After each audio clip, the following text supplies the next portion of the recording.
Actor Robert De Niro has reversed course in a highly controversial documentary film. His prestigious Tribeca Film Festival will no longer feature a film called Vaxxed. De Niro initially defended the decision to screen the film at Tribeca. But after mounting pressure over the weekend, the decision was made to cancel the screening. I have nothing but respect for Robert De Niro and Tribeca. I can't imagine what type of pressure came down that would make them pull a movie that they were obviously behind in the beginning.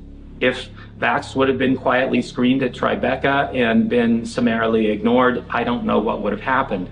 But instead, news outlets were covering the fact that Robert De Niro himself had pulled Vaxxed from the Tribeca Film Festival. That was a bad moment. That was a really, really bad moment. Working on Vaxxed was extremely stressful. It was interviewing lots of parents and hearing their stories. So for when we heard that we got into Tribeca, I was so excited on behalf of them and us that our stories finally would be heard around the world. When we got pulled from Tribeca, it was just like a massive punch in the gut. The parents, yet again, have no voice. That was the worst 3 days of my life until early the following week. There was a bit of controversy, some headlines at the beginning of this year's festival when it was announced that this film called Vaxxed would be screened. All I wanted was the movie to be seen. People can make their own judgment, but you must see it. With this controversy, probably more people will see this movie. Yeah, as they should, as they should. It was an extraordinary moment, and it really brings home how censorship works or doesn't work for the other side. They'd never confronted anything like this before. They'd never had to deal with a film like this, and they censored it. And the censorship caused it to explode. Everybody is now wondering about this movie that nobody wants you to see. Everybody learned about Vaxxed, and everybody wanted to see Vaxxed. We get a call from Angelica Film Center that said, we want to screen your film this Friday. And we're like, this Friday? We weren't going to be screening at Tribeca till like 3 weeks from now. Can we at least go with the same screening date that we were planning on for Tribeca? And they said, no. You're the biggest social media story in the world today. We don't know how long that's going to last, and that's why we're offering you this opportunity. We've got no money, we've got no posters, we've got no publicity, we've got nothing, but we've been given 3 days to decide whether we want to take the Angelica Theatre in New York. And we said yes.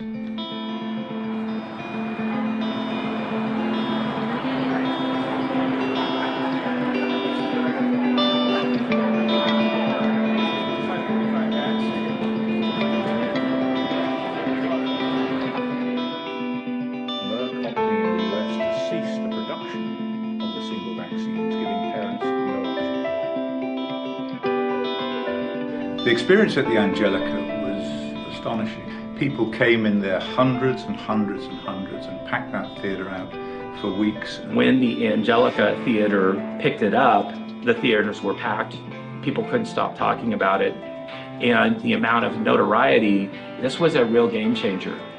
The reception for the film was astonishing, and it just caught fire from that point forward. From that moment on, we were on tour, flying from one venue to another, Q&As. Stories are coming from the people of America. Premieres in each city. What was obvious very, very, very early on was the amount of parents that had watched Vaxxed and then afterwards wanted to come up and tell their story. They'd say, I identified with your story. And they wanted to say, this happened to me. And the line for these parents with their stories got bigger and bigger and bigger and bigger. So I said to Andy and Dale, you do the whistleblower and answer all the questions on the science side and how you make the film, and I'll take the parents' stories. There wasn't enough hours in the day to be able to get these stories. It was obvious that we had a way bigger problem than we ever anticipated. Thank God for Periscope. Periscope, the most amazing thing that happened as we traveled around was Periscope, because what it meant was the world could join in.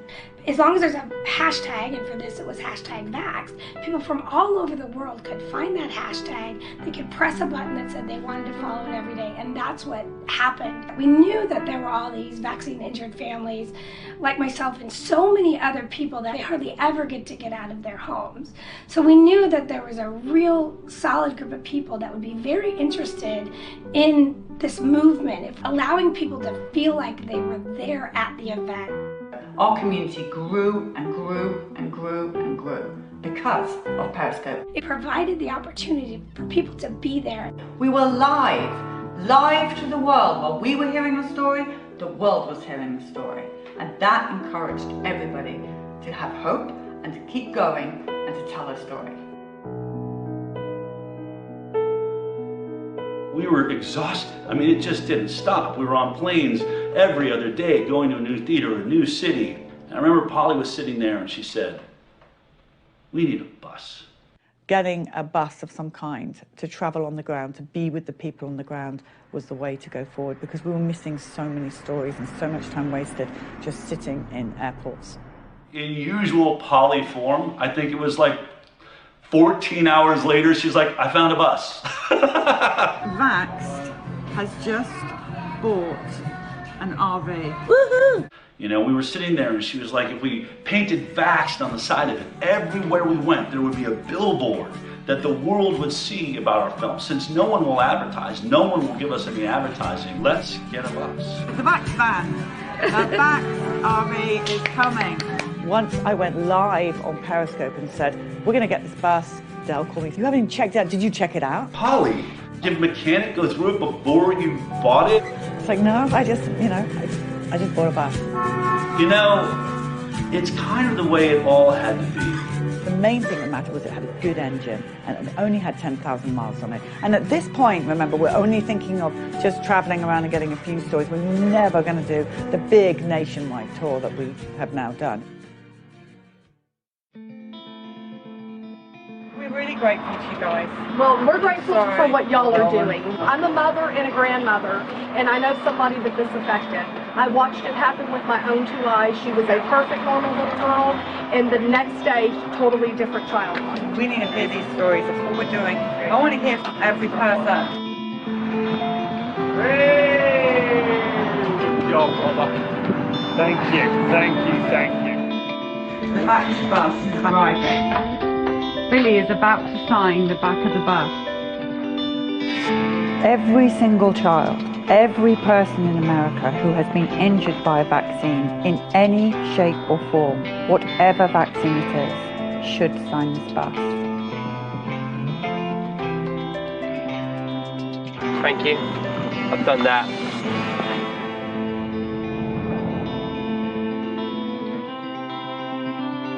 So one of the most interesting people that we worked with on the bus, in fact, this person worked with me from the beginning right into the end, was Anu. Anu came to us, but when he came to us, he didn't really believe the vaccines were the problem that we were seeing. I hadn't seen Vaxxed the movie yet. The first thing that I really said to the team was, listen, I understand what's going on with this film and the MMR vaccine and its possible link to regressive autism, but I'm not sure if I'm completely on board with you with this idea that vaccines cause other damage. When we set out on the road to record stories, I think in the back of my mind, I thought I was going to get thousands of autism MMR stories. And it wasn't long, day 2, that we hit our first big eye-opening experience, which was Hannah Robinson. Yeah, I had all 3 Gardasil shots. I was on Christmas Day, I woke up and I threw up every 30 minutes for an entire day. And I never knew why until looking back. And she would keep complaining with her neck hurting severely. And at school, she would be texting me that her heart was racing, and when she climbed the stairs at school, that she was like out of breath. After I started getting sick and we really started pressing them, saying we need to figure out what's wrong, they pretty much told us, do not come back. She single-handedly changed the mindset of the whole crew because she could talk, Unlike Billy, can't explain his injuries. She went through exactly what happened to her. Step by step, what happened to her, it started clicking in my brain, like, wait a minute, there's something really wrong here. So here we had in front of us a young girl, beautiful young girl, in a wheelchair, talking about how she had this Gardasil HPV vaccine, and the images of her really affected all of us. Her story really did change a lot of our mindsets. And by the end of that story, I was like, oh my God, I really don't know what's going on. There's something more to this.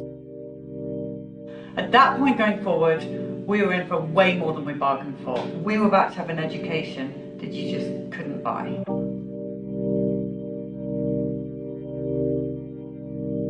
When we started out on the tour, we were full of ideas. We're going to have these lovely chairs and tables, and when we get an interview, we'll just sit outside the bus. But what happened very, very quickly is the lines got bigger and bigger and bigger, and the noise of people coming to see the bus, wanting to tell their story. And so we moved everything inside, and that became the iconic place for stories to be told.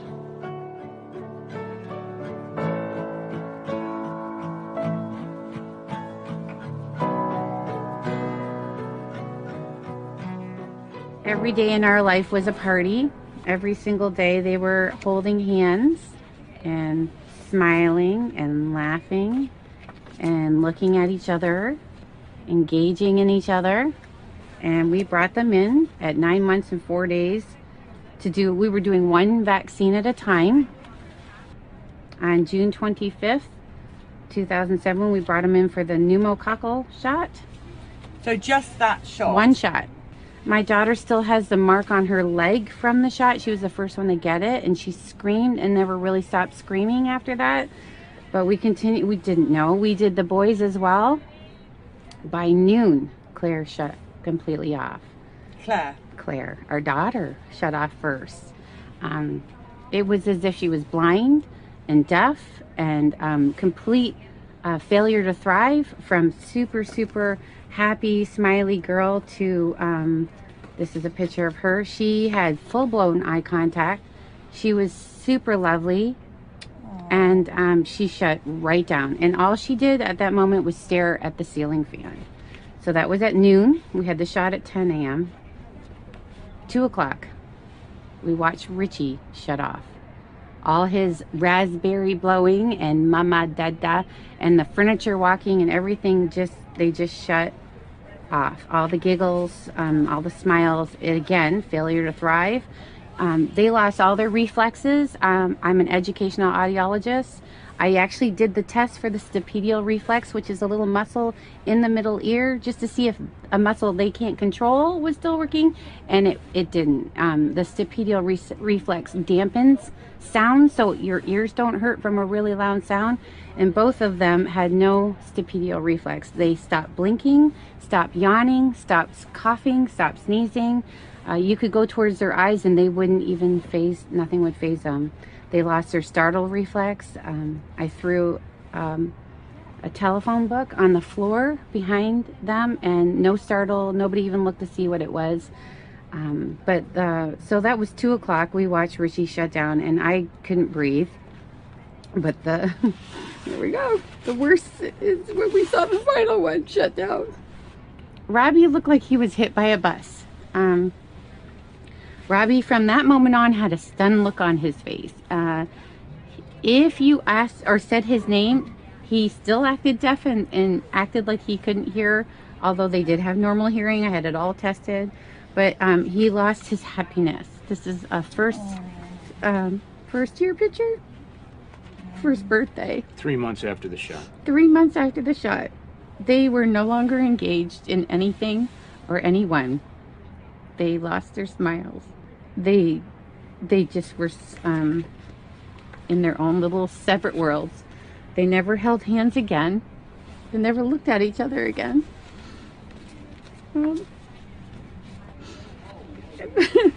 Sorry.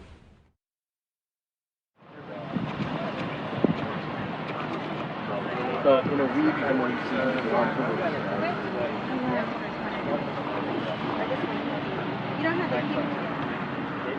My name is Nico LaHood. I'm a daddy, I'm a husband, I'm a former district attorney of Bexar County, and I'm a current private lawyer. The vaccine issue wasn't an issue with us.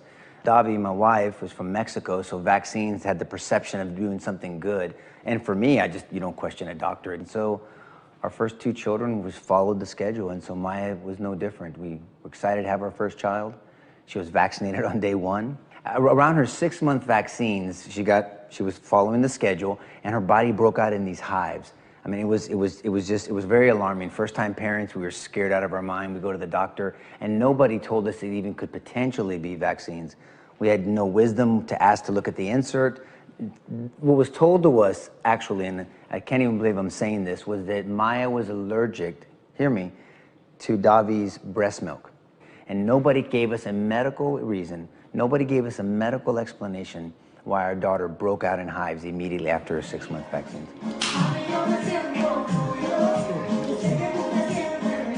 Michael's characteristics were awesome, and we have video and picture of him making eye contact. He was responding to his name, smiling, pretending to read. You could keep his attention. He was goo-goo-gagging. Davi says it, I think, best when she said, man, this kid won't be quiet. I mean, he's going to talk. It's going to be a vocal kid. The irony of that statement is he's nonverbal. I've never had a conversation with my 9-year-old son. I will tell you for sure that he was not born on the spectrum of autism.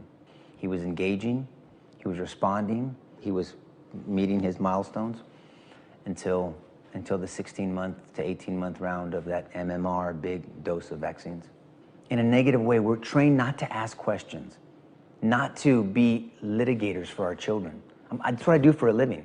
I fight for people. I'm a legal bodyguard. And I had to deal with this for years, that I was not a good lawyer for my son.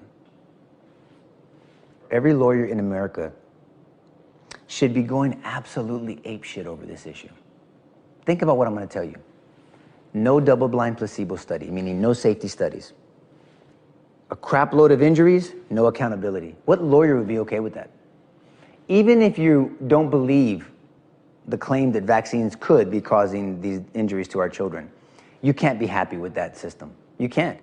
You know, I'm the one that looks at my son, and I can see him when he's having his meltdowns. I can see him trapped in the prism of autism. I can see him screaming and yelling at me and saying, Pop, how do I get out of here? What do I do to get out of here? I didn't do anything to get in here. Can you help me get out of here? We're the one that has to deal with that. And the one thing I will not tell my son is that I'm too much of a chicken shit to tell your story. That I promise you. That I'm too scared to tell your story, Michael. Since you can't talk for yourself, since someone's greed and deception took away your ability to tell your story, I'm gonna tell your story.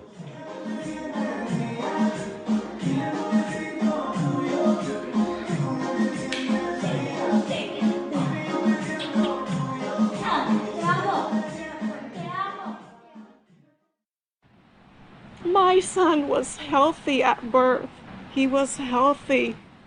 So at 18 months, he had already had his measles, mumps, rubella vaccine, at which point the damage became so apparent that Zachy just completely disappeared. He just left. And we were left with the shell that we're still dealing with. He had such a horrible bout of falls from the seizures that we were going to the emergency room so often. The doctor gave my husband a stapler and a staple remover to do it at home. I mean, is that better than a week of measles? My son would have been a football player. And instead, he wears diapers. He uses a pacifier. He's nonverbal. He has extreme rages where I think he's in some kind of a pain, and no doctor will take him as a patient here in Las Vegas.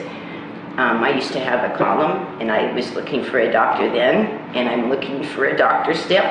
Because of his constant seizures and having to check on him, or if I hear him get up, I know to run in there before he falls against the wall. Where's his room? I upstairs, I sleep upstairs. My husband and I don't even get to sleep in the same room anymore.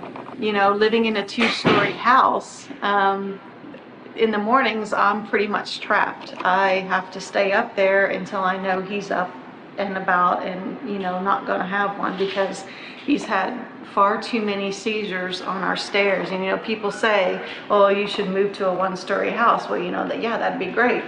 Who's going to come renovate this house? The one thing that really just breaks my heart and that we do cry about is who's gonna take care of her when we're gone. It's so stressful to think about, you know. He was hitting all of his milestones. Oh, she was perfect. Adorable, sweet, beautiful, enjoyed being cuddled. Started, you know, talking and walking at an early age, doing everything, just excelled. Had been saying dada, he had been pointing. Ethan could look me in the eye before that and he could laugh.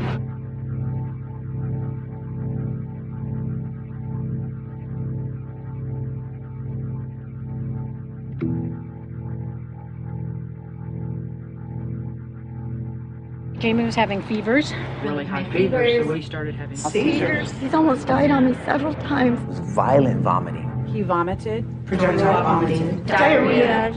She was always crying. No medical solutions. Crying hysterically. Screaming. This high-pitched scream that I'll never forget. She stopped talking. She completely shut down. Nonverbal.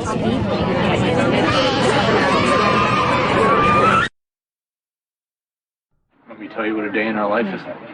So you got, say, a 6 or 7 or 8 year old child who's not potty trained. And at 2 or 3 or 4 o'clock in the morning, they fill their diaper. Well, you assume that's pretty uncomfortable, so they take it off. Pretty soon it's all over them. It's all over the bed. In short order, it's all over me. It's all over her. I'm snapping at her. She's snapping at me. We're both snapping at the kid, who is the only innocent party in the whole scenario. And the one thing that's conspicuously absent from that scenario is anybody who told you that shot was safe. They were all asleep in their bed.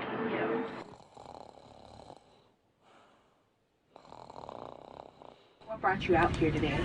We're traveling around America in this RV bus, listening to the parents' stories of vaccine injury, and we are so tired of doctors telling us that vaccines are safe and effective, and people like myself who believe them now have a damaged child. So what we're doing is what the government and the paediatricians, the doctors, the medical profession should have done right from the beginning, and that's listen to the parents. So everything on this bus, all the stories, is from the people of America. But when I look at the vaccine damage that I see, there's almost a pattern that goes like this.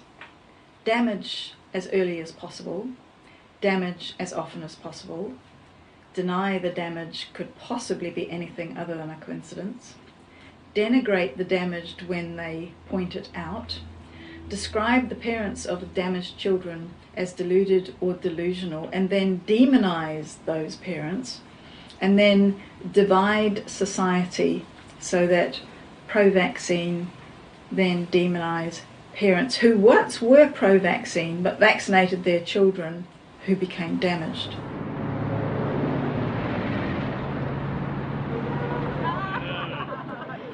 My name is Dr. Suzanne Humphreys. I am primarily educated with a BA in physics, and then I went on to medical school and studied internal medicine and specialized in nephrology.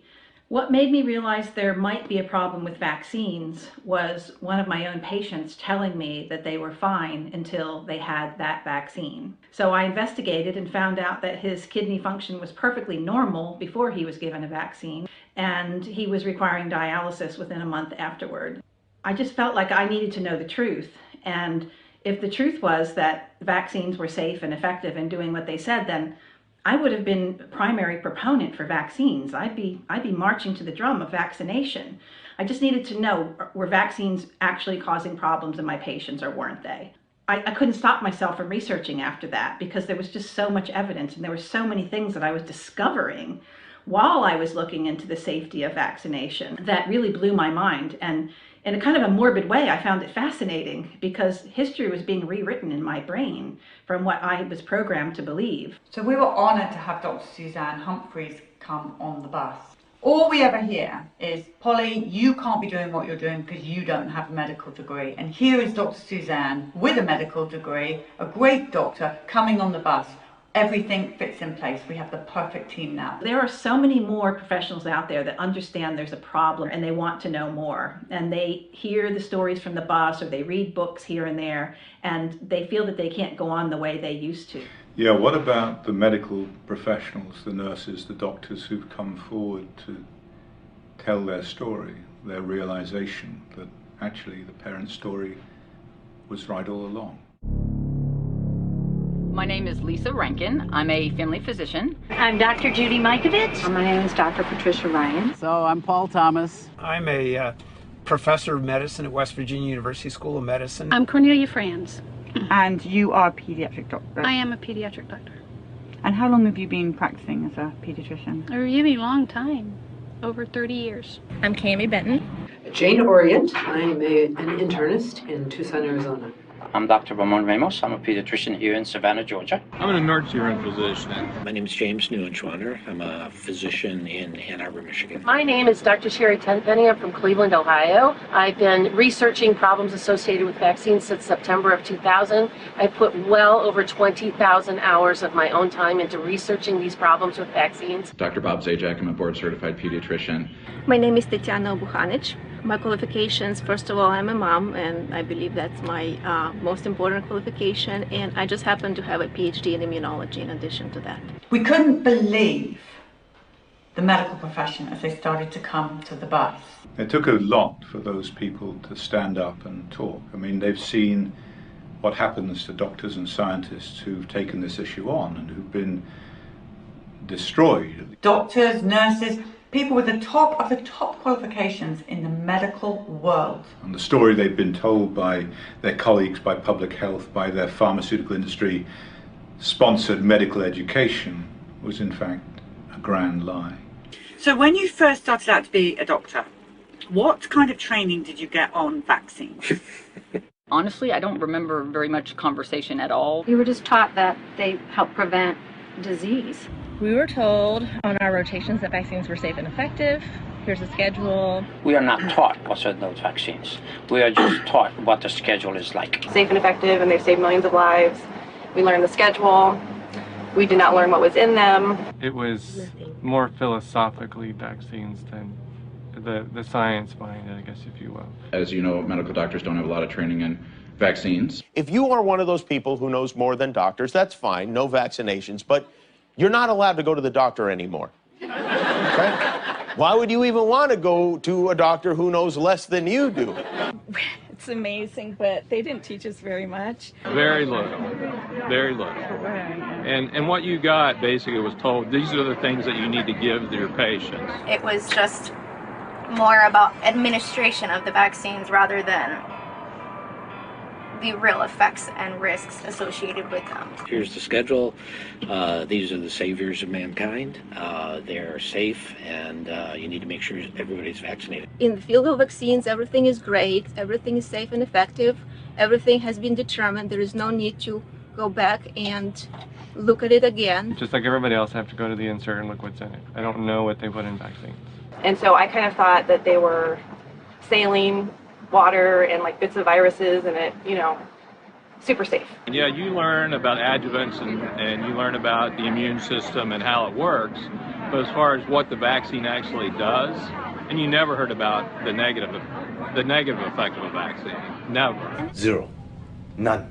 The whole argument of your doctor has done all this research. Well, if they've done it on their own, maybe. Yeah. Well, since there was no discussion of there being anything bad about vaccines, and unless you spend some time on your own, you know, investigating, you have the presumption that vaccines are good and that everyone should get them and that you should make sure that every child coming into your office is getting them on schedule or they're going to have some horrible illness.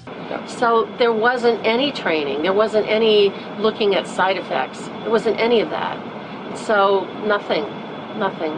Would an immunologist be probably, of all the medical professions, someone that is near to being an expert? I would say no one is an expert in vaccines, absolutely no Parents one. Are, by the way. Yes, because no one is being taught about vaccines in schools. And so basically in vaccine field, You really have to be a self-taught expert. If doctors don't know about vaccines because they've had no training, then who are you going to trust? You have to trust the parents. You have to listen to the parents.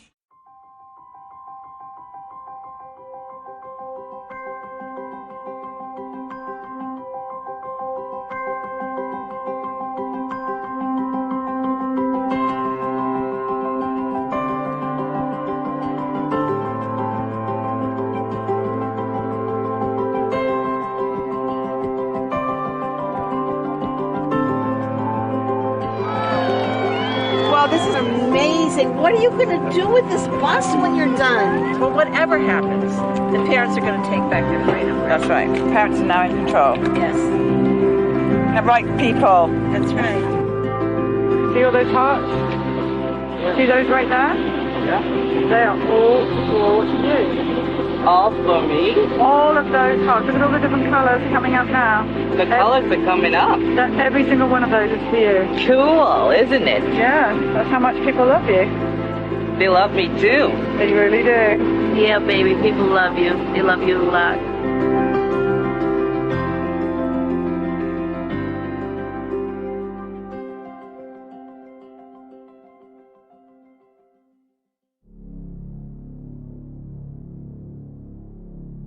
I predict that Gardasil will become the greatest medical scandal of all times, because at some point in time, the evidence will add up to prove that this vaccine has absolutely no effect on cervical cancer, and that the very many adverse effects which destroy lives and even kill serve no other purpose than to generate profit for the manufacturers.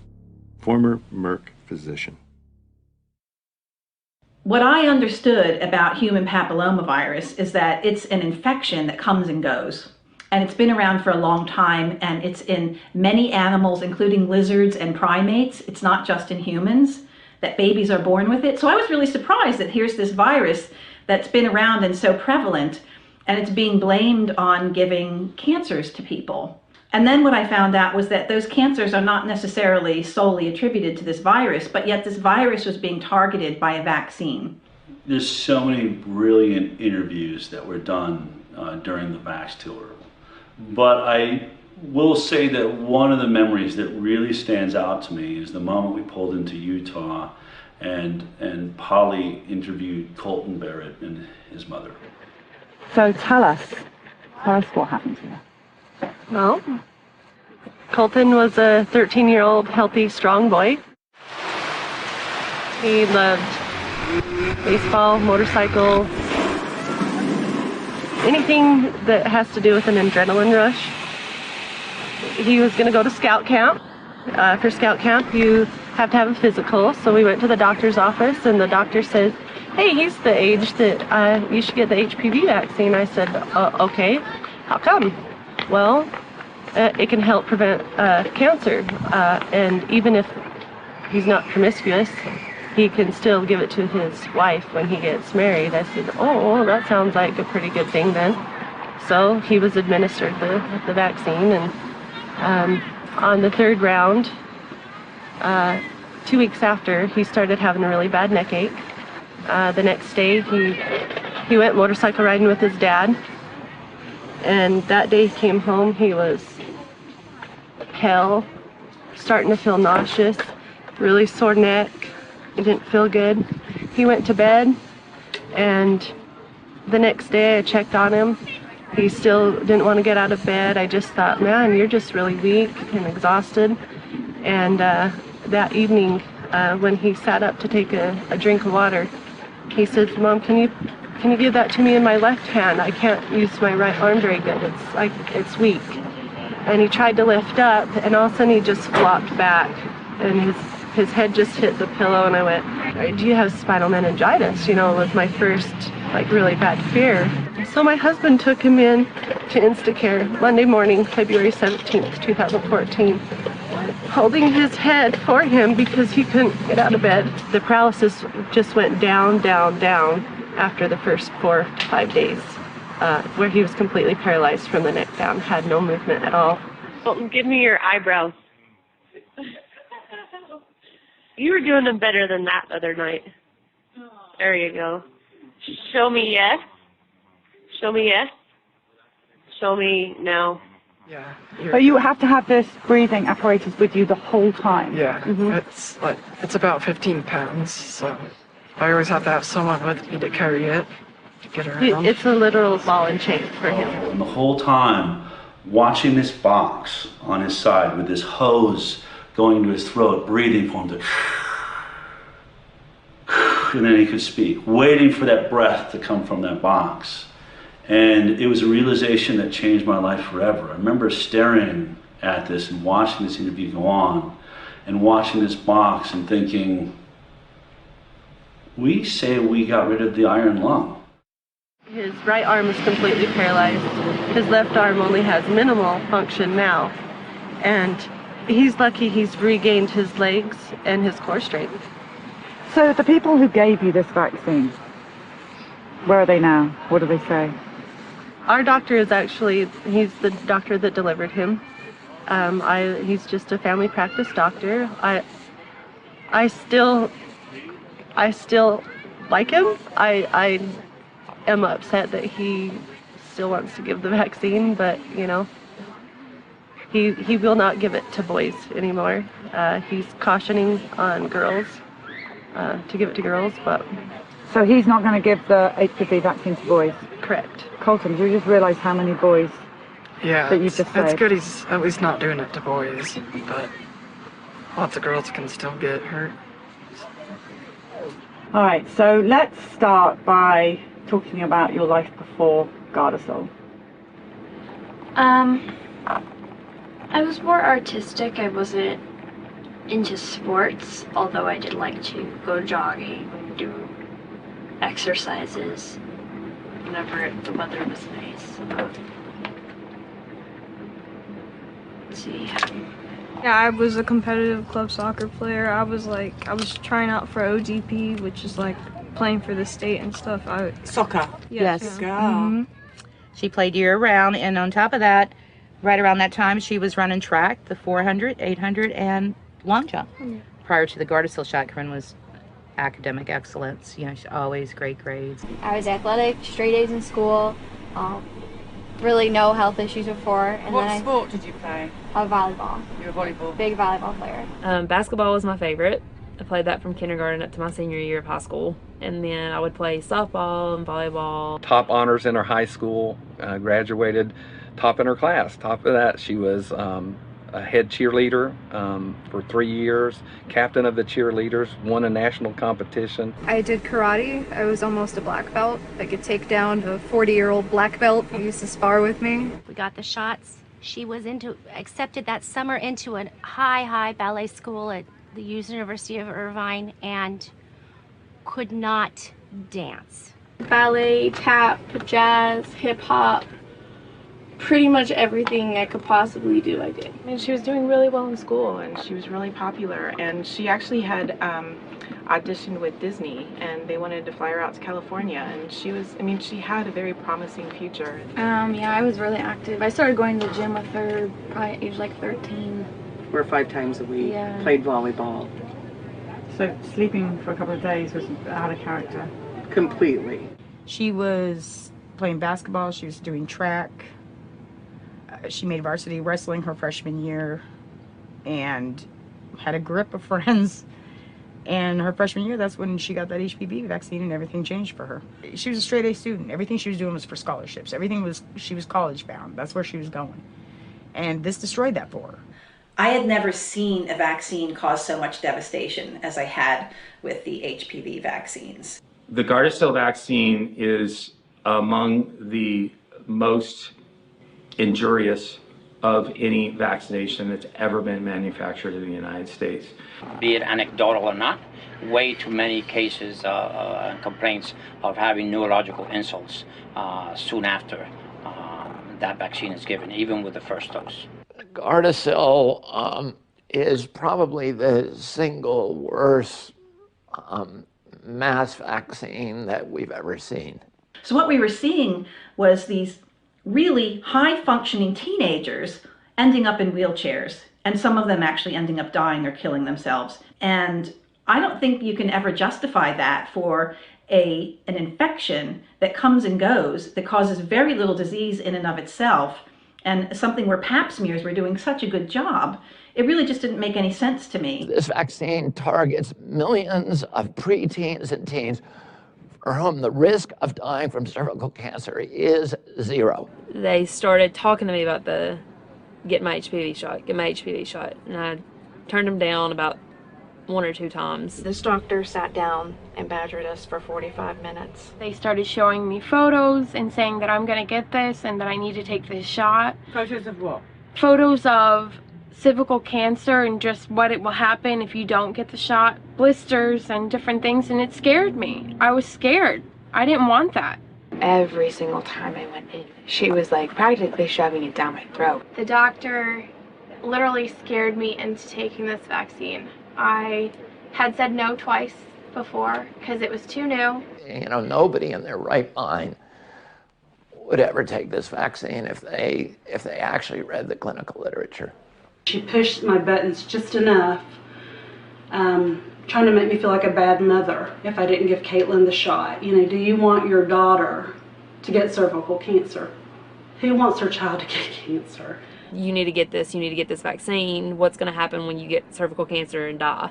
Well, cancer is a scary word, so of course I started to listen. Oh wow, oh my gosh, sign me up. I don't ever want to have cancer. I was just afraid of the word cancer, so I thought, oh my god, I have to go get this, it's free. You know, I was young, I didn't know anything about this, so I just was like, okay, and just agreed to it. The death rates in the Gardasil trials were 37 times the death rates for cervical cancer.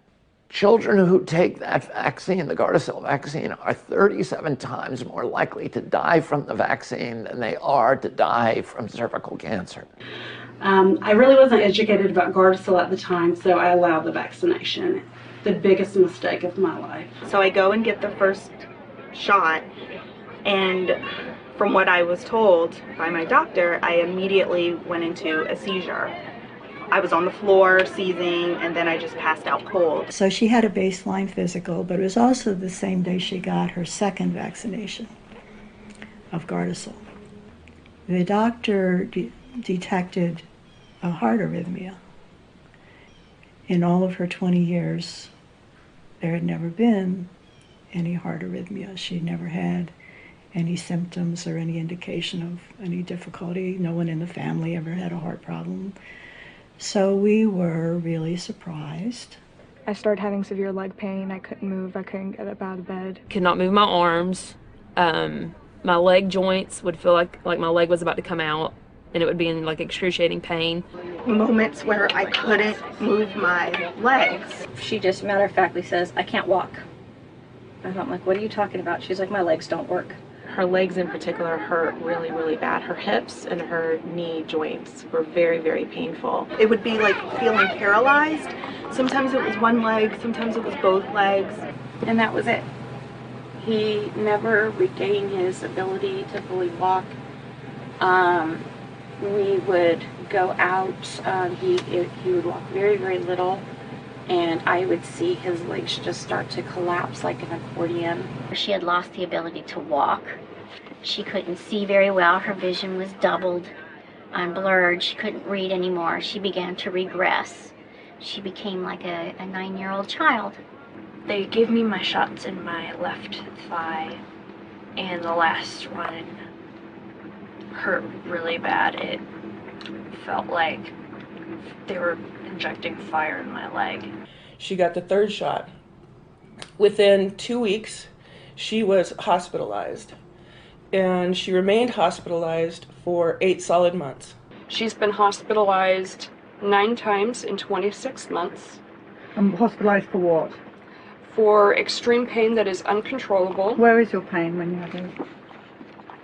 Absolutely everywhere. Her first major symptom was excruciating head pain. Like the worst migraine you could ever have times 10. My joints, my spine, my head especially. She became light sensitive. She became sound sensitive. She had to be in a dark room. Really, really bad migraines. and dizzy spells and fatigue that was so severe that she couldn't even get out of bed that day. Headaches. At first they started off slow, and then I started to get them like every day, and they would start in the back and work their way forward, very intense and distracting, like I couldn't really think straight. I got my period for the first time, and then it went away forever, like it never came back. So she was diagnosed with a very rare disease called post-histoplasmosis fibrosing mediastinitis. In her right mediastinum, she has a 10-centimeter tissue mass. It's inoperable. She has this, I'm sorry, Jeff. We're just hoping it won't grow. We don't know. I mean, we're taking it day by day. It's by all her vitals, so they cannot do any operations to try to take it out. She came down with pneumonia, bronchitis, 2 ear infections, a sinus infection, a throat infection, and constant thrush. So much pain, right, even now. And you know, I just wish someone would reach in my back and rip out my spine. I cannot take this anymore. This is an NJ2. What it does is basically it goes up my nose and down my throat, and it goes past my stomach into my jejunum, or the first part of the small intestine, because my stomach is completely paralyzed. Your stomach is paralyzed? Yes. The NG2 wouldn't work, and we had to be put on a port for nutrition, which she was on for 3 years. 3 years. The child never ate a meal for 3 years. And if that wasn't bad enough, then she had suffered enough pain, and she had this excruciating long bone pain in her legs. And we would have to ice her legs down to give her relief. And she was miserable. She was just miserable. And she would say to me, she'd say, I want to go home. And she'd be in this house and she would say, I want to go home. And she was talking about to be with the Lord. I went in for a gynecologist appointment, got a pap smear, and they told me it came back abnormal. And I immediately started freaking out because I've never had one abnormal. Very few doctors have ever heard of it. Nobody knows how to treat it. Anything they prescribe, she's a guinea pig. She's the initial guinea pig. So they put her on an immunosuppressant and itraconazole, which is an antifungal medication. I'll dump some of them out. This is what it looks like to be on Gardasil. The aftermath of it. And this is just one bag. We got about 15 more at home. I said, okay. I said, so what does that mean about the abnormal cells? And she said, well, they're precancerous. And I said, cancerous for what? And she said, cervical cancer. So we have to worry the rest of her life if the inflammation in her body is going to make that mass grow again. I should have never got those shots because in my mind, I knew that they were what gave me HPV.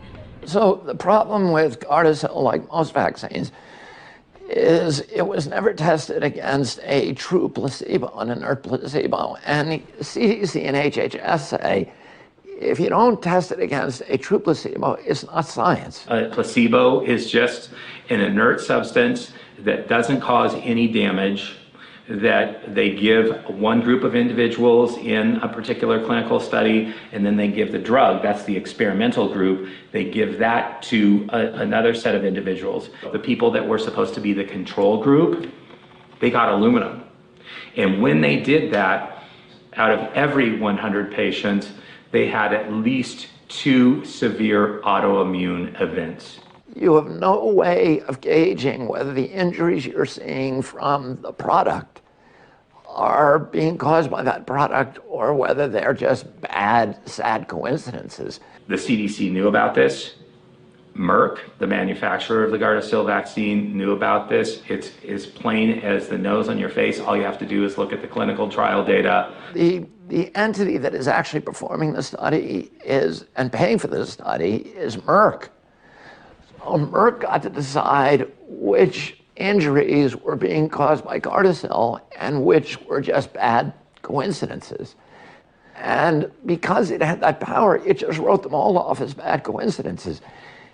You can do that when there's no placebo, because the injuries they were seeing in the control group, where the girls were getting aluminum neurotoxins, were identical to the injuries they were getting in the Gardasil group. So they said, well, we don't have to report any of these as vaccine injuries. how they were able to license something that is insanely dangerous. After all the struggles and fights, and we thought she was finally getting a little better, she went to sleep. She wasn't feeling good during the day, and I went in to check on her, and she looked like she was very still. She was in her bed, and she had passed away, and I tried to revive her, but she was gone. I loved her so much. I would have given my life for her.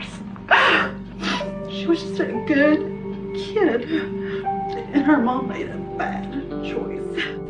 The last hug I gave her, I was standing on the step hugging her, and I wanted her to stay longer. And she said, "No, Mom, I want to get back to school." Okay, I'll see you in a couple weeks. But in the interim, the police came to our door one night. So I said to them, "Is this about my daughter?" And they said, "Yes." And I said, "Was she in an accident?" They said, "No." They said they found her dead in her bed at school, and that they didn't know what happened. And so, I don't know if anyone's ever had somebody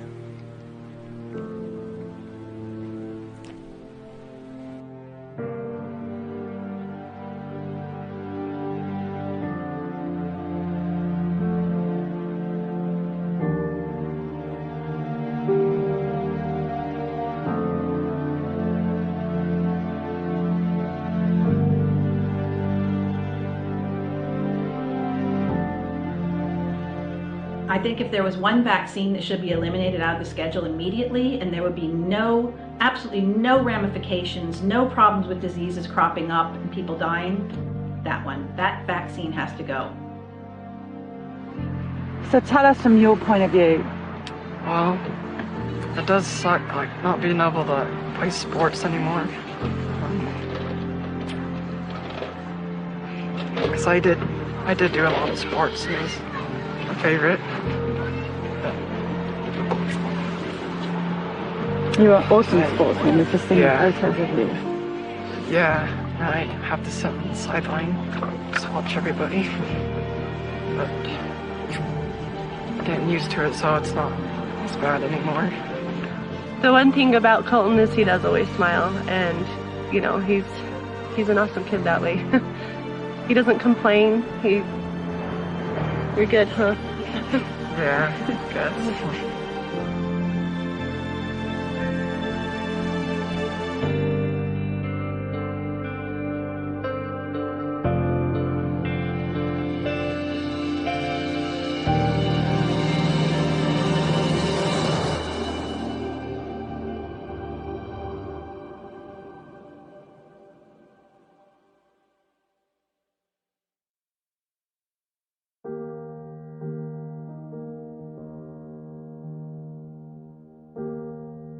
We're doing this broadcast in memory of these babies who have passed away.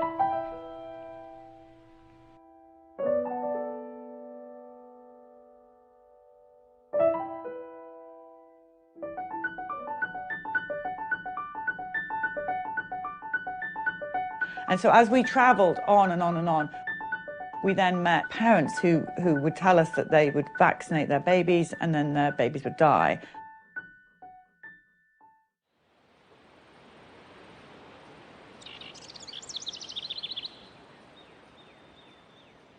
I walked up to kiss him goodnight. It was 12:06 in the morning, and I kissed his cheek, and it was like an ice cube. And I just started screaming to Bryce, "He's dead, he's dead." And everything that I know how to do CPR. I'm certified in this. I just stepped back and screamed. And Bryce walked in and just grabbed him and ran. I grabbed him, I get in the car, I'm trying to do CPR while I'm driving, and it's raining. And I just pulled to the emergency room, and Brandon said that he's dead. And they started working on him. Epinephrine, they gave him all these shots, and his body was just swelling from all the medicine they were trying to give him to get him going again. There was never anything again. Where's Mason? Pew! Where's Mason? Pew! Where's Mason? Pew! The infant mortality rate study that was conducted by the Centers for Disease Control in 2014, and they looked at the incidence of infant mortality in 34 developed nations, and the United States placed last. We were 34th out of all of these developed nations. We give the most vaccines during the first year of life. He got his Hep B, he got his vitamin K. At 2 months, and I think at 4 months, and then at 6 months. She had the Hep B, and she had the vitamin K injection. He got his hepatitis B, Rototec, polio, Prevnar. One in each leg, one on the arm, and one oral. Rotavirus, which was oral. The DTaP. DTaP. Well, when we went to get him vaccinated, he had just been hospitalized for RSV. And when we went in, I said, I don't feel comfortable with him being vaccinated because he's just been so sick. I think that we need to wait. And the pediatrician looked at Bryce and I and said, if you don't vaccinate your son, who was born at 35 weeks and is a premature baby, you're signing his death certificate for this whooping cough. Well, that's when the doctor told me he was going to go ahead and vaccinate her, being she was there. And I did ask him, because it was 2 weeks early, if it was okay. He said, yeah, it would be no problem. This is the day that she had the vaccines. This is before we left to go to the doctor. So we were just about to go? Yeah, and this is her the very next day where she started running the high fevers. I mean, we could see there was something not right. I never second guessed it that I shouldn't vaccinate them. But at that appointment that morning, as I was laying him on the table to get him vaccinated,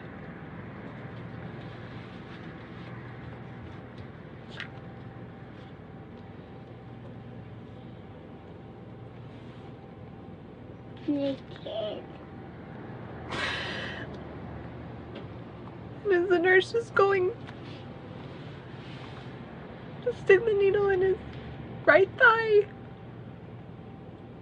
just something screamed in me, no, don't, wait. But at that point, the moment had passed. He's just not sleeping. I can't do anything to make him happy. When she wasn't sleeping, she was very irritable. If she wasn't crying, she was real lethargic.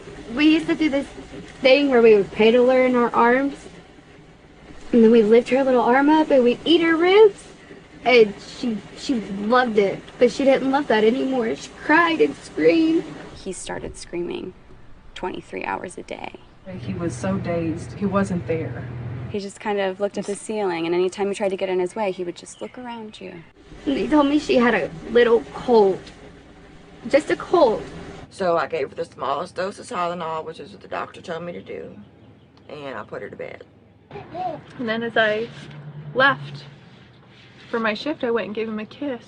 And I just remember the look on his face. He was just so sad.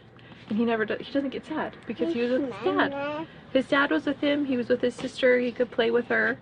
But it was almost like I was leaving him for the last time and he knew it. Good Friday, 2 days before Easter, she passed away in her sleep. That was the last time I kissed his alive, warm cheek. It was the last time that I held him. It was the last time that I told him that I loved him when he was alive. Well, I went to go lay him down, and I went to load the dishwasher, and when I went to go check on him, he was already gone. I remember holding him like this, and his head was just drooping, and his arms were just limp, like he was already gone. I left her just to take the trash out and came back and she was arched back and not breathing. I started CPR. I called for my husband. He came and continued. When the first responders came, the first person I saw was someone I'd grown up with. And he came running down the driveway and I thought, oh, good, like he'll make sure that she's fine, you know? So they came in and couldn't get her breathing. And when I heard them call for the second EpiPen, I knew that she wasn't going to respond. Couldn't save her. That he finally called her time of death. It was on July 4th, 2015 at 7:01 a.m. They let us go in there where she was, and I held her and I held her and I just prayed for her to start breathing. She's been through a lot. She lost her innocence that night as we had to tell her in the ER to say goodbye to Kobe because he's going to live with Jesus. and he won't see him again. And the sparkle just left her eye. You could see it. She was happy. She didn't understand that she was losing her best friend that night. Brave girl. And you will see your brother again. We leave the hospital, we get home with my parents trying to talk about funeral arrangements, and cops come knock on my door. The police wouldn't let us go home without them. They had to escort us home.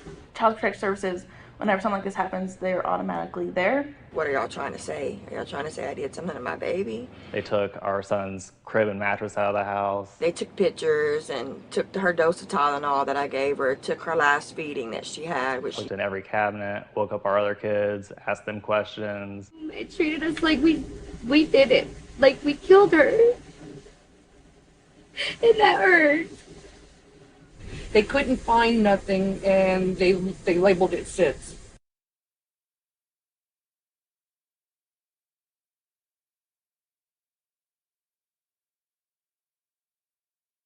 You know, these infants don't need to be dying like this. The diseases are not coming at them at such a rate that we had to protect them at all cost with a vaccine. You know, when people tell me vaccines are making children healthier, really, and I look at the hepatitis B vaccine. Hepatitis B for a newborn whose mother doesn't have Hep B makes no sense. Drives me insane. Why is that a vaccine for young children? There's just no reason whatsoever that a newborn, a 1 month old or 6 month old should be vaccinated against a disease that is basically sexually transmitted. So then I asked, well, how long does the hepatitis B vaccine last? And he said, well, we hope it lasts about 12 years. So I'm just saying, you know, this just does not make sense. This has actually been proven that these vaccines cause cardiovascular instability in these infants. And so all that aluminum that you've just given in these killed bacterial or viral vaccines is having a profound inflammatory effect that's killing them. You look at the packet insert, you even look at the literature of the National Vaccine Injury Compensation Program. They compensate for death due to encephalopathy and encephalitis. It causes death, and they admit it. Because you don't vaccinate in the first year. Right. Do any of you, have you had any SIDS? No. Bam. Wow. The second Mason was vaccinated, his life changed and ended. And with Oliver, who is our son that was born 2 years later, he actually got whooping cough. And he's still here today. Right.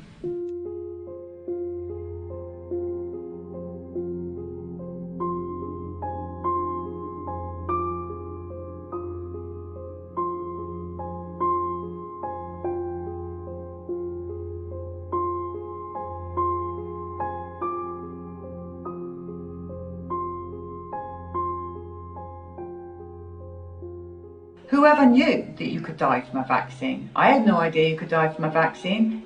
There was death everywhere.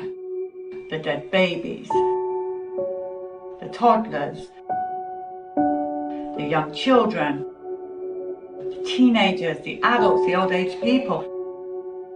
Every day we would have a death story in every location.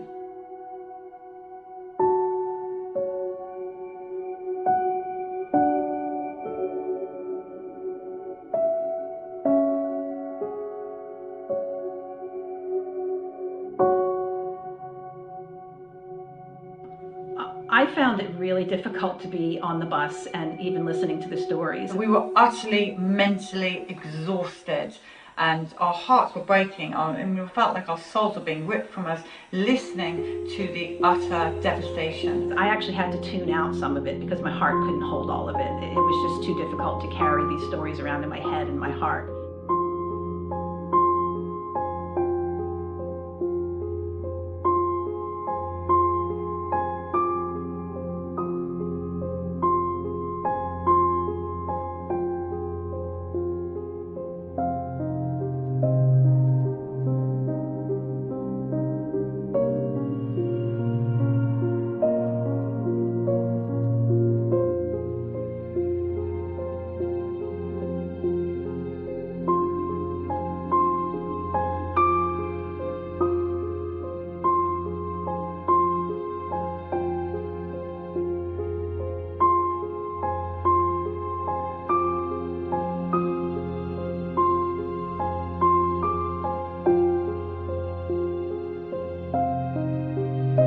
This is our memorial to those who have been unseen and unheard.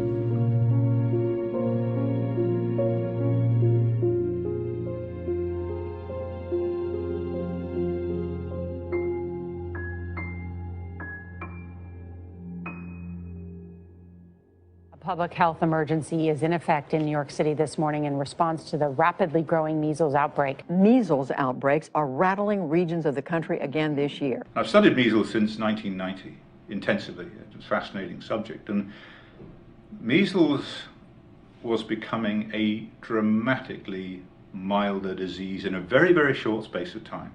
During the 1920s, it was a major killer of children, 1,200 per million during epidemics, and that fell precipitously beyond that point, to the point where in the single vaccine was introduced, there'd been a 99.96% reduction in case fatality rate.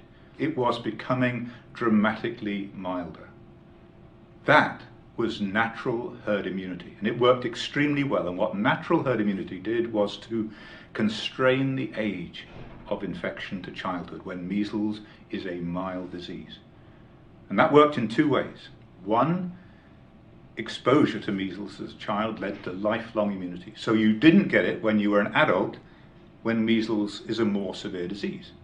So exposure protected you. And the second part of it is that mothers who'd had natural measles gave very, very good transplacental immunity to their fetus, their growing fetus, and through breastfeeding to their babies. So babies were protected against measles during the first year of life. The measles vaccine has diminished the number of measles cases in this country, okay? Nobody can deny that. The problem is that it's skewed the immunity in the population into a place where the most vulnerable are now not protected. So what has vaccination done? Firstly, it doesn't work, so it doesn't produce immunity for life. The vaccine fails, and you become susceptible to measles again when you're more vulnerable to a severe infection as an adult. The second end of the infants, mothers who've had measles vaccine don't give good immunity to their babies. So babies are no longer protected during the first year of life. So vaccination has in fact destroyed natural herd immunity. If we were to stop vaccinating today for measles, what we would have is a resurgence of measles. Most people would get it and be fine and recover from it, even adults. People think you're going to die if you get measles as an adult. You're not. But if you had more circulating virus in the population, then those newborn babies, which were formerly protected by their mothers, are now susceptible. So we've really been put in a pickle by this vaccine program. It's also led to renewed concerns about pockets of unvaccinated children there and across the country. An unvaccinated community is an at-risk community. It places all of us at risk. The idea that these children are somehow a threat to the vaccinated. Well, if the vaccines work, they wouldn't be a threat at all, but of course they don't work. So that's one problem that public health has. The aim is to force everybody to be vaccinated. And the primary reason for that is to get rid of the unvaccinated control group so that nobody can see how healthy unvaccinated children are in comparison with vaccinated children. They're not a source of infection. They're the healthiest children you could ever meet. So this whole notion, as I've said, of herd immunity, of community immunity, whatever that means, is based upon a complete fabrication. It's a lie. Do we blame the anti-vax movement for that? Well, yes. Unfortunately, these outbreaks are due to the anti-vaccine movement. Our media is trying to make people hate unvaccinated families, unvaccinated children, making you terrified of the measles. And the reason the measles are spreading is those people that aren't using the vaccines. But what's scary is the language to hate children, to hate people, to say that they are putting us all at risk. We have had multi-generational indoctrination with fear because people don't understand that measles is a fever, a cough, a rash, and maybe some diarrhea in the vast majority of people. And autism really is a disease because it is something that's permanent, life-changing, and lasts a really long time. So would you rather have a cold or a flu, or would you rather have a lifelong travesty because you're so afraid of getting an infection? A child of mine was healthy, strong, and full of life before vaccination, but very shortly afterwards it became dull and pale, and soon sickness made its appearance. It just escaped death. I believe, sir, we can go so far as to say children that have been vaccinated can be picked out from those who are not. A parent, December 31st, 1894. You've never met a parent who regretted not vaccinating, but you meet hundreds and thousands who do.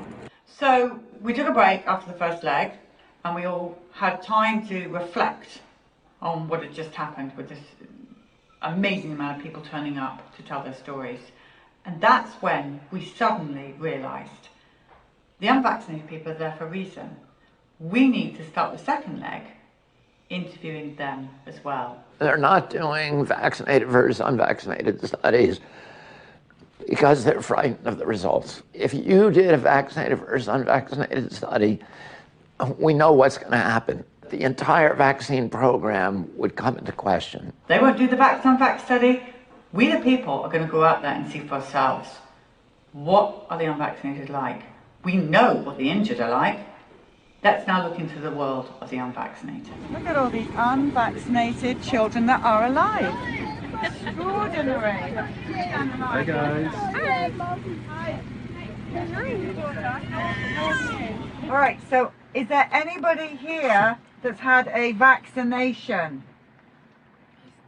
Mommy and Daddy have had a vaccine, but none of you children, not one.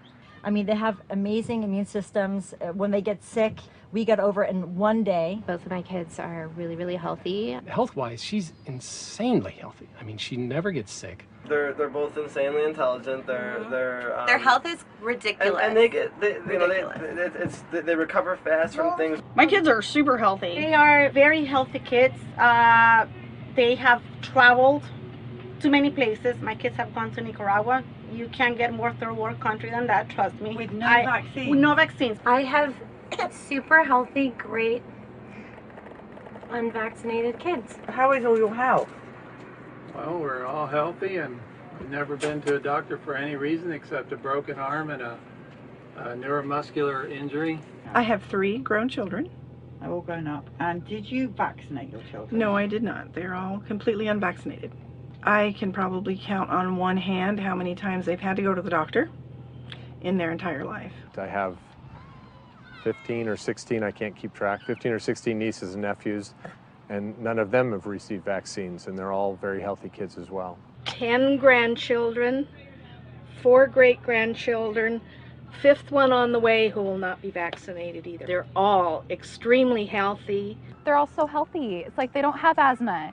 It's like they're not sick all the time. They get a cold and they get over it. Every time we've been in a situation where my kids have the same thing that the kid next door has, their symptoms are night and day.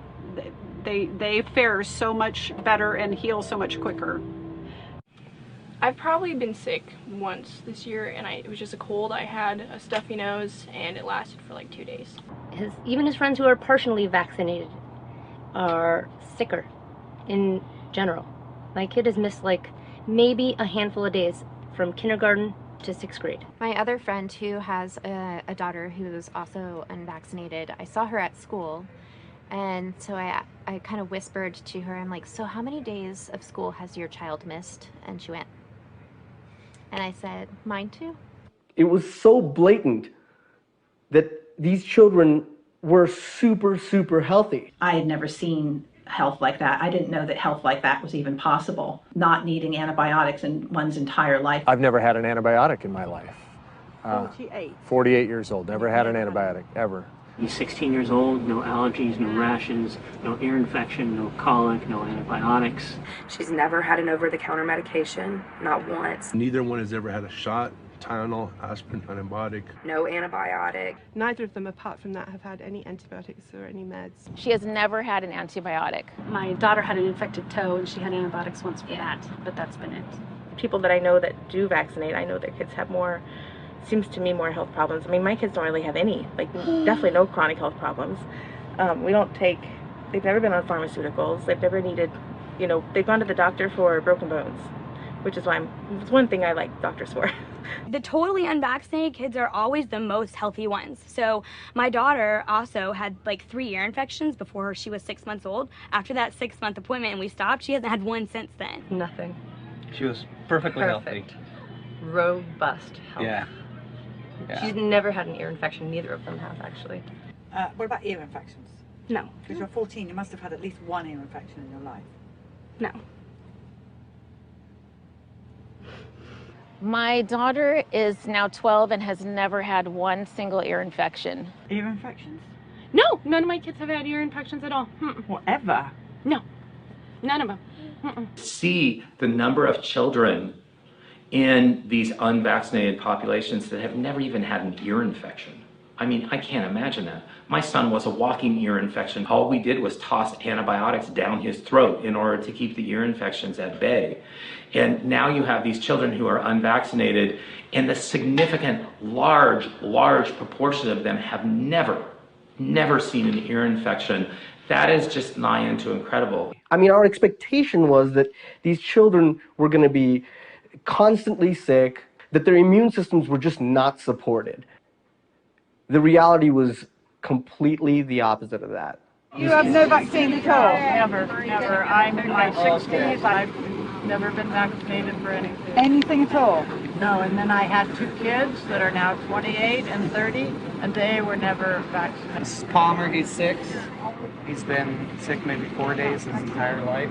Never had any mumps, measles, chickenpox. Eczema, asthma, ear infections, ADD, ADHD, no ma'am. autism, ADD, ADHD, peanut allergy. Does he have eczema, allergies, ear infections? Just big strong muscles and a really smart brain. I could see the difference in kids. I used to be a kindergarten teacher, so I know what kids, you know, should look like and what they are looking like today. Both of my boys were reading by the age of 4. My family thinks it's like voodoo, like we're crazy people, and you know, how could you not vaccinate? But then every time they see our kids, they're like, it's unbelievable how healthy they are. They just seem so ahead of the curve. By 18 months, she's singing songs, she can have conversation. He's a very bright boy. He's 3 years old and he's learning Mandarin. He knows Spanish, he knows English, he's a bilingual child. Sign language. He knows sign language. He's a very bright child. She does sign language, she speaks Spanish. Yes, teach him Spanish. 2, yep. Speaking 3 languages. Yep. So he's English, Spanish, and sign language. They're very smart, and it's actually a challenge to challenge them with reading and math, and they're beyond their level. They're all highly intelligent, bright-eyed, healthy children. He's 3 months old and he is so strong. He's super strong, Hi. he's super healthy, he's happy, smiling all the Where's time. Polly? I can't get over this 4-month child is like basically standing up. I'm just supporting her. Do it over there, guys. She is alert. She's so strong. This is the best therapy ever. Grab an unvaccinated baby and cuddle it. Sorry. It's perfect. Guys, you know, I'm sorry to report to you, it's the truth. It's what we're seeing out here. We're not making this up. This is the people of America reporting to us their children that are vaccinated and injured, and their children that are unvaccinated and perfectly fine. Everything suddenly became lighter. The minute we invited the unvaccinated into our lives, everything went up like that. So you could do a Sid story, which broke our hearts, and then in would come an unvaccinated family. And it was not long before we could see that their story is the same over and over and over again. Just like the vaccine injured, it's the same over and over again. Doing this for 15 years now, I'll share with you that the vaccinated kids are the sickest. The partially vaccinated kids are not as sick, then the unvaccinated kids are the healthiest. I've been in practice long enough that I can actually tell you that the unvaxxed kids are healthier. I can also tell you that if the unvaxxed kids are a problem, then according to what's out there, there should be a lot of hospital admissions for my unvaxxed kids getting those things. And I'm seeing the opposite. The most interesting stories that we did were the first child was injured, or maybe the second, and they go on to have more children and decide not to vaccinate because of the horrors of what's happened. And the difference between their unvaccinated child, same parents, same everything, is that that unvaccinated child is 100% healthy. Yeah, I have quite a few patients in my practice who have 2 children, and those are great controls because most of them didn't figure out right away, so their child got some vaccines, but they all stopped it fairly early on, and there's a huge difference between the 2 children and the level of how they were affected. But I mean, if you start looking and pulling in all those people who have that same experience, I think you're going to see the same thing across the board. The level of that second child and how they're affected is going to be much less, if at all, compared to the first child who was completely vaccinated. Now, did you work this out in time for your next child? Oh yeah, she's not vaccinated. At all? Absolutely not. Not vitamin K, nothing. I know it's not vaccination, but nothing. Nothing. So how is she? Fantastic. She is she's completely typical, beautiful, smart, caring for her brother. She's been on 1 antibiotic her whole life. She's a picture of health. So your other 4 children have no vaccines? No. At all? None. Wow. No. And I better, how you describe them? Great. Compared to the vaccinated child? They're much healthier than the oldest one. They fight disease faster. My 4 unvaxxed kids are far healthier than my vaccinated child. She, when she gets sicker than the rest of them, and more often than the rest of them. She's down for longer than the rest of them. Whether that's vaccine related or not, I don't know, but it seems to be an awful coincidence. I was in the ER with my oldest all the time, and these 2 are never sick. And my boys were little. We also had a lot of asthma and breathing treatments and antibiotics over and over and over. No ear infections, but all of those other things. And these girls don't get what and your these other girls, boys do? no. She's never needed anything, and she's 2 years old. By this time, this child had already been at the hospital. He had, had dozens of antibiotics. Lucas is the only one that's completely unvaxxed. And it's interesting, he's our healthiest child. He has never been sick, never even so much as had a cold. She's always the last one to get sick and the first one to get better. His left ear, it was so significant, they actually had to kind of rebuild his eardrum from it.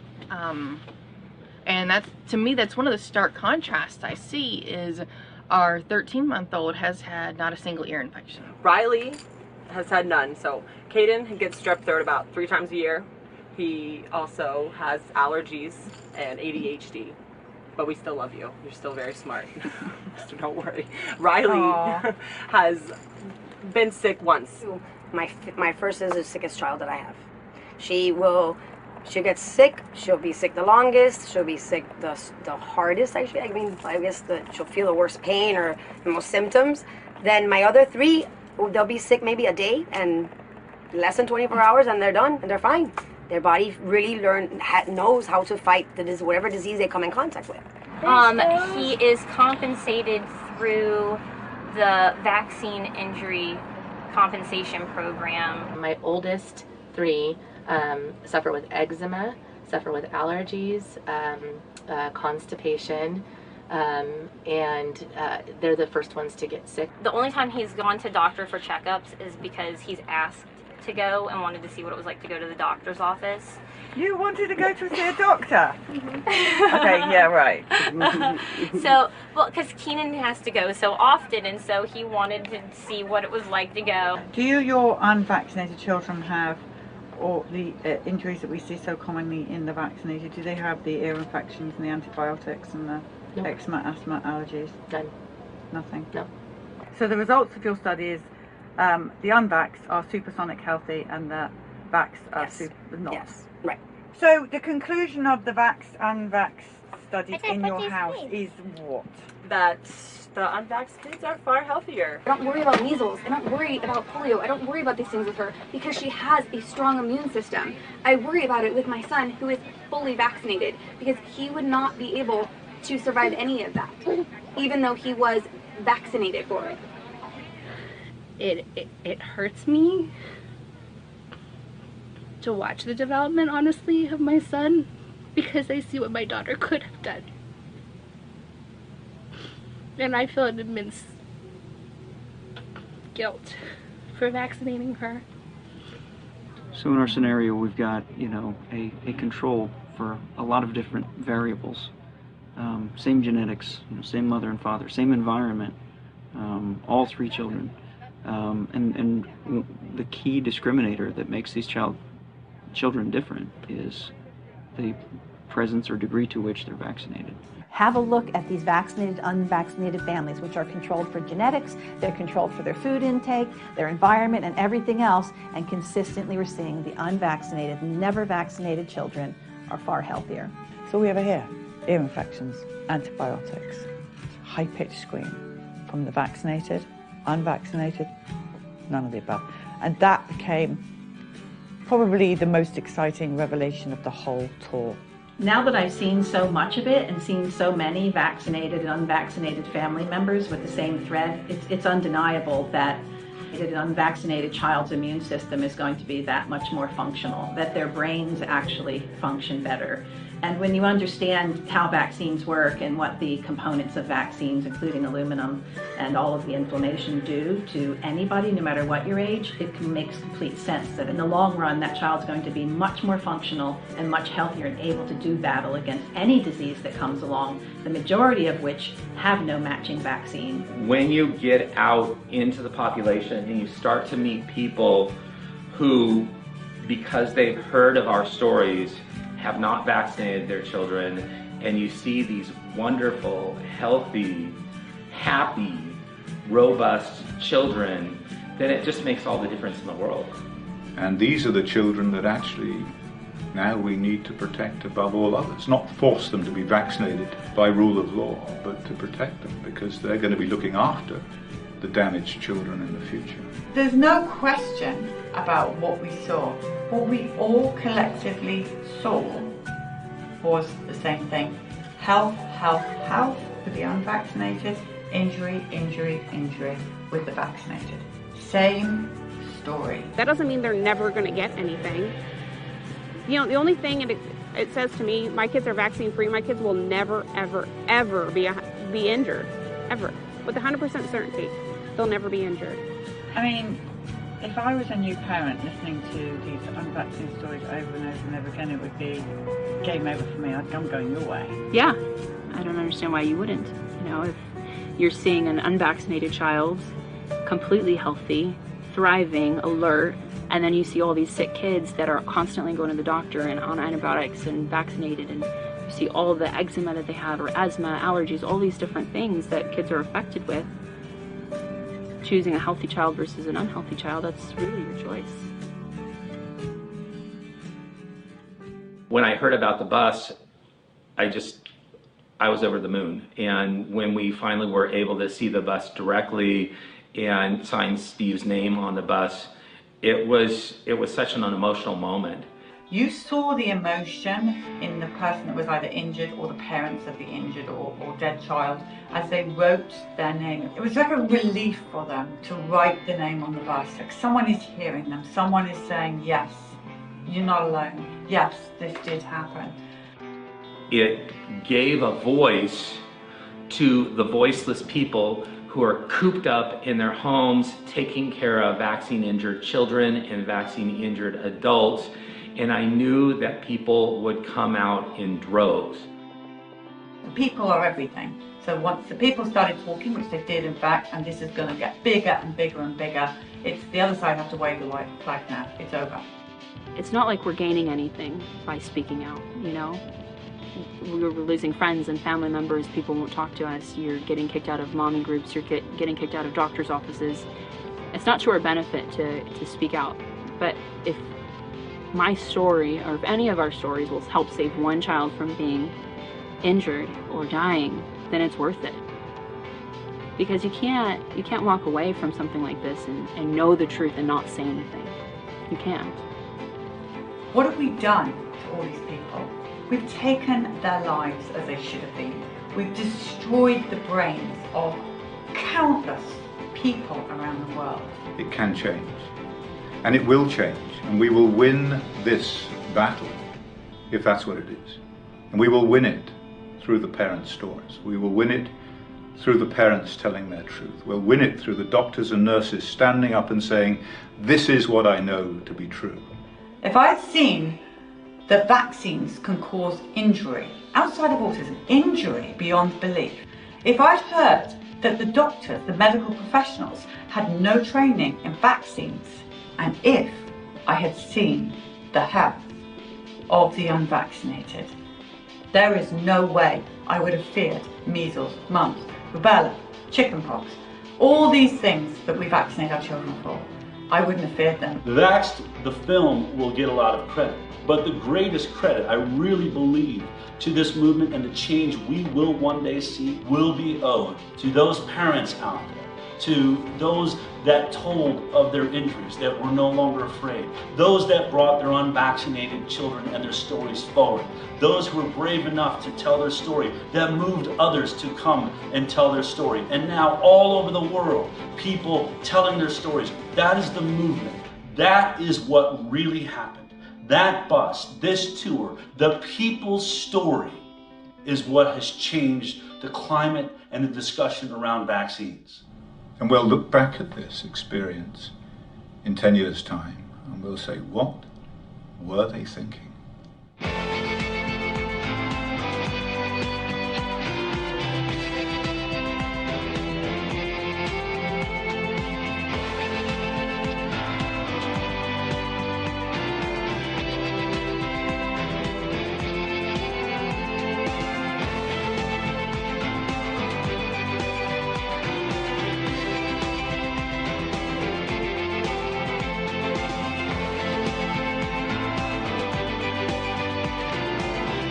So the bus can go on and on.